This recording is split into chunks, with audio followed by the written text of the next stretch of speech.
Duncan would not stop grumbling. He grumbled that he wasn't polished enough. He grumbled that he was overworked. Most of all, he grumbled about the passengers. "I'm ashamed of you, Duncan," said Skarloey. "Thank goodness Rheneas is coming home soon.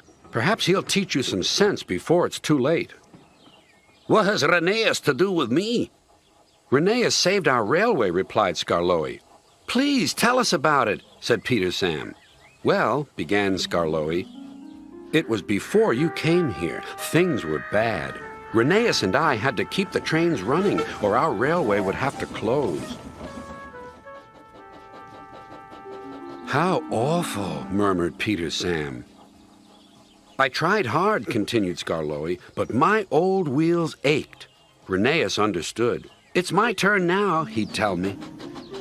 He was often short of steam, but he always struggled to a station and then rested there.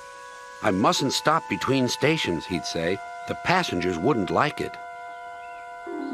"Huh," huffed Duncan. He had stopped on a viaduct and hadn't cared at all. "Passengers," continued Skarloey, "get cross if you stop at the wrong places.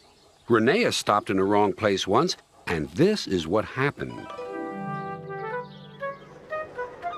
One wet and windy afternoon when the rails were damp, Rheneas was traveling home with a full train. There were even passengers in the caboose. It wasn't a comfortable ride at all. Rheneas's wheels kept slipping, and it was a steep climb.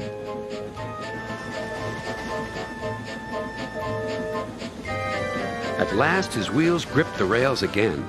"The worst is over," he thought. "Now we're away."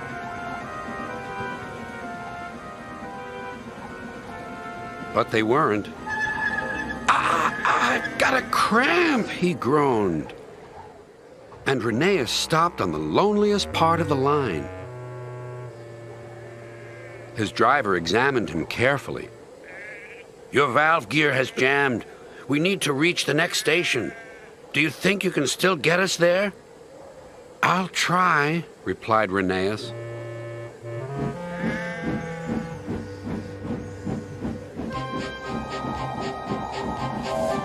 Rheneas did his best.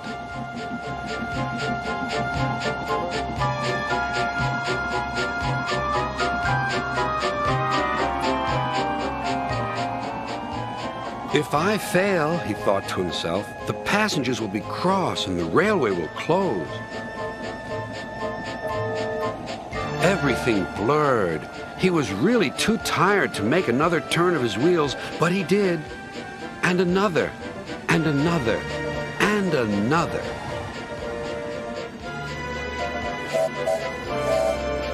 Finally, tired but triumphant, Rheneas reached the station. "I'm here at last," he wheezed. "Thank you for getting us home," said the passengers. "We'll tell all our friends what a fine railway this is." His driver was delighted. "You're a gallant little engine," he said to Rheneas. "When you're rested, we'll mend you, so you'll be ready for tomorrow." And, smiled Skarloey, Rheneas always was ready for tomorrow. "Thanks for telling us about him," whispered Duncan. "I was wrong. Passengers are important after all." The next day, Rheneas came home. All the engines were there to greet him. Edward pushed his truck to the siding, where he was lifted onto his rails. This was the signal for a chorus of whistles from engines large and small. Everyone was happy, and Rheneas was the happiest of all. "You know," he whispered to Skarloey, "this helps a little engine to feel that at last he has really come home."